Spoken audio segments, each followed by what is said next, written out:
Guarani. Guarani ainda não venceu no segundo turno da Série C do Campeonato Brasileiro, mas entregar o cargo, nem pensar. Se a diretoria achar que tem que mudar, à vontade. Eu entregar o cargo, jamais. A vitória não veio e a situação complicou. Para voltar ao G4 do Campeonato Brasileiro, o Guarani vai ter que enfrentar um adversário que não traz boas lembranças à torcida bugrina, o Vila Nova. Em 2007, quando também disputava a Série C, o Guarani precisava apenas empatar com o time goiano para se classificar à Série B do Brasileirão. Mas o que aconteceu naquele dia no Serra Dourada? Aos 42 minutos do segundo tempo, Túlio Maravilha sacramentou mais um ano de Série C para o Guarani. Para a história não se repetir, Tarcísio prega muita atenção neste ano. Eu acho que vai ser um jogo imprevisível, na verdade. Pela circunstância que as duas equipes estão vivendo, pelo momento que as duas equipes estão vivendo. Vai ser um jogo muito difícil e a gente tem que se preparar da melhor forma possível durante a semana. Vai dar nós! Vai dar nós!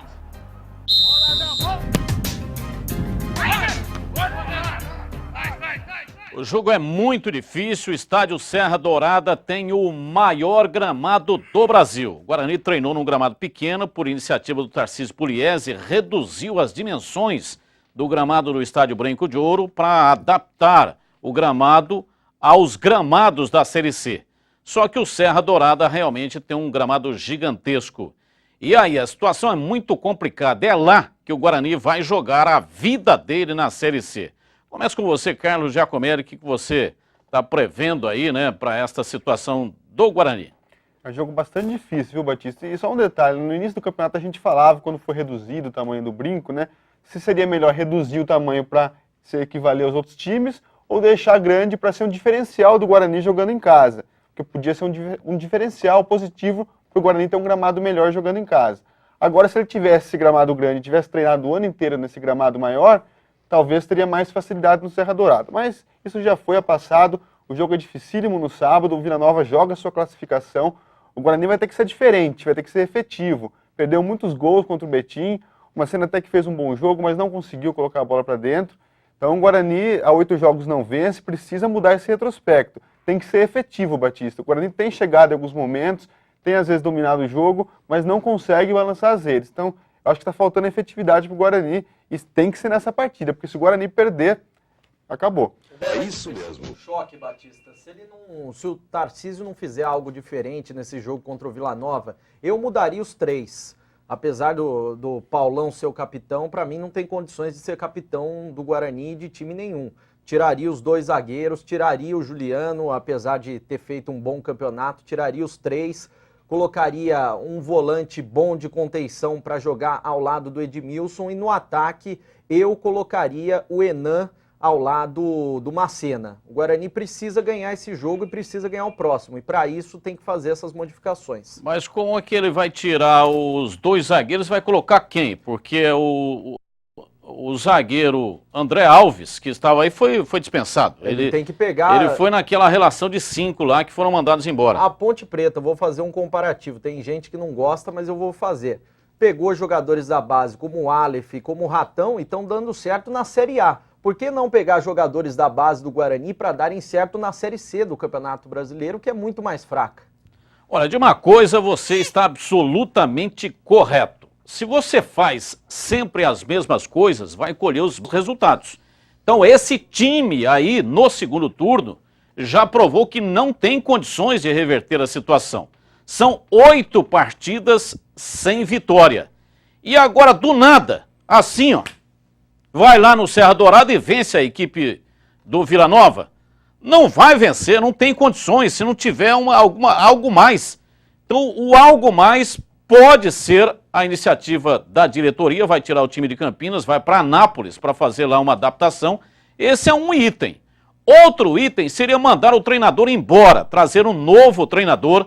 Nós vimos aí um exemplo de 2007 na reportagem, quando o Guarani não conseguiu vencer a equipe do Vila Nova, mas tem um outro exemplo de 97, 10 anos antes, com a Ponte Preta. A Ponte, em 97, subiu no Campeonato Brasileiro. O professor Antônio Augusto Pardal era o treinador, perdeu uma partida para o Náutico em Recife, tomou de 3 lá. E aí, no retorno, o Pardal foi demitido pela direção e foi contratado o Zé Macia Pepe. E ganhou o jogo lá no Serra Dourada, placar de 3-1. Claudinho, que estava à margem do processo, foi chamado pelo novo treinador, entrou em campo e, não sei, ele marcou um gol, ele marcou. Acho até que marcou 2, não estou lembrando aqui, mas eu acho até que marcou 2 gols lá no Serra Dourada e a Ponte Preta ganhou naquela oportunidade. Então, realmente, alguma coisa tem que ser feita. João Paulo, nas vezes que entrou muito bem. E aí não está sendo escalado. Roninho, sempre entra muito bem, mas não na lateral esquerda, hein? Qual o motivo que está mostrando o André Dias, hein? Estou falando do Guarani aqui, deu um close no André Dias. Você está indo pro Guarani, ô André? Não, é que eu modelo aí, pessoal da audiência, né? Ah, entendi. Você está seduzindo o câmera, é isso? É. Ô Batista, se não tiver na base do Guarani, como sempre disse o Eli, né? Tem que buscar na base. Se não tiver na base do Guarani 2 zagueiros melhores do que os zagueiros horríveis que o Guarani tem, então fecha a base. Não tem condição de subir e não merece. Olha, eu não tenho conhecimento, precisaríamos recorrer ao Marcos A. Luiz para que ele possa nos dizer se tem algum jogador na base lá que seja aproveitável, não é verdade? Eu acho que até no Amador de Campinas deve ter 2 zagueiros melhores do que os zagueiros do Guarani, que falham todos os jogos. Agora você deu uma aí de Ronaldo Esper, hein? Agora você alfinetou forte. Todos os jogos, 8 jogos que o Guarani não ganha, todos os jogos eles falham, Batista. Agora é o seguinte, o Guarani ontem, o Marcos Luiz deu informação pelo programa da Rádio Bandeirantes, o Tarcísio Pugliese está renovando o contrato. A diretoria está satisfeita com o trabalho dele, o Guarani está muito próximo de sair fora da Série C do Campeonato Brasileiro, mas a diretoria está satisfeita com o trabalho dele, inclusive está renovando o contrato dele para a Série A2 do Campeonato Paulista do ano que vem. Perguntar ao Carlos Giacomelli se você concorda, se você também está satisfeito com o trabalho do Pugliese. Eu não concordo não, viu, Batista? Eu acho que o Pugliese não fez um bom início de campeonato, não conseguiu classificar o time ainda, e assim, não entendi a pressa do Guarani renovar para o Paulista, sendo que o time ainda não sabe se vai avançar, não sabe se o trabalho do Pugliese vai render frutos. Então o Guarani se apressou demais, eu achei que não precisava ter essa pressa toda de renovar com o Pugliese, podia pensar um pouco mais, esperar para ver o resultado, para ver se valia a pena. Hoje eu não renovaria com o Pugliese, Batista. Eu concordo, Batista, eu acho que o Guarani acertou em renovar porque o trabalho dele é bom. Só se perdeu nessa questão do Guarani não jogar fechadinho por uma bola nesse retorno. Mas tem que dar as peças necessárias para ele fazer um bom trabalho também. É muito complicado, né? É muito complicado, porque também criticar o treinador monta o time, treina a semana inteira, fala a respeito de erro zero, aí vai num jogo que teoricamente seria um jogo a ser vencido, né? Porque o Betim, pô, pelo amor de Deus, quem é Betim na ordem do dia? Aí vai lá, aí aparece o Juliano, faz a doação de um gol. Aí a zaga faz a doação do outro gol. Aí realmente fica muito difícil. Bragantino na tela agora. O Bragantino ainda continua tentando encontrar uma regularidade neste campeonato.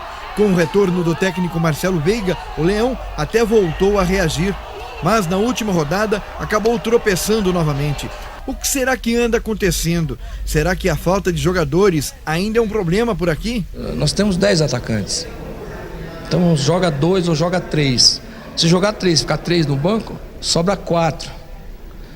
Então a gente tem que ter um pouquinho de calma, de paciência. Tem mais 2 jogadores de referência. Um é o Nilson, o outro é o Thiago que chegou. Então assim, a gente aos poucos a gente vai identificar o que é importante para aquilo que precisa. Mas não adianta trazer mais ninguém. Eu acho que a gente já trouxe o que precisava. Foi um lateral na reposição do Macedo, né? E os outros setores a gente tem jogadores até a mais do que precisa. O Massa Bruta tem pela frente mais um desafio, e desta vez fora de casa, e para complicar, enfrenta uma equipe que aos poucos vem se recuperando neste campeonato, o América de Natal. Um time que mudou muito depois que o Pintado foi para lá, é um time diferente dos que vinham jogando, ele levou alguns atletas diferentes dos que estavam.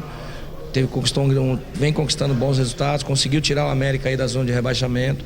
Então vai ser um jogo difícil, é um jogo que ele não pode, como a gente também não podia perder aqui.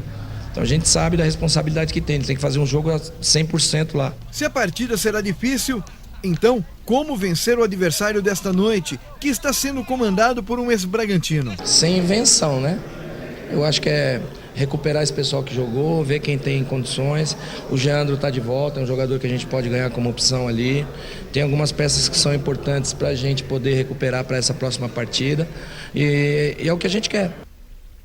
Olha, nós vamos para um rápido intervalo. Antes, ô Carlos, repita a pergunta que você fez para o André Dias, que ele vai responder depois do intervalo. André, eu quero saber se essa maratona de jogos da Ponte, joga hoje, joga quinta, domingo, isso para o jogador de linha desgasta muito. Queria saber se para o goleiro também acontece isso ou se é bom para o ritmo de jogo. Como é que você vê essa situação para o goleiro? É rapidinho, nós vamos para o intervalo. Daqui a pouco, 1h da tarde, tem Neto Locke, o Boca Larga vai falar. É, já já. Yes, the sound is getting higher. As the night is closing in, I'm waiting on you.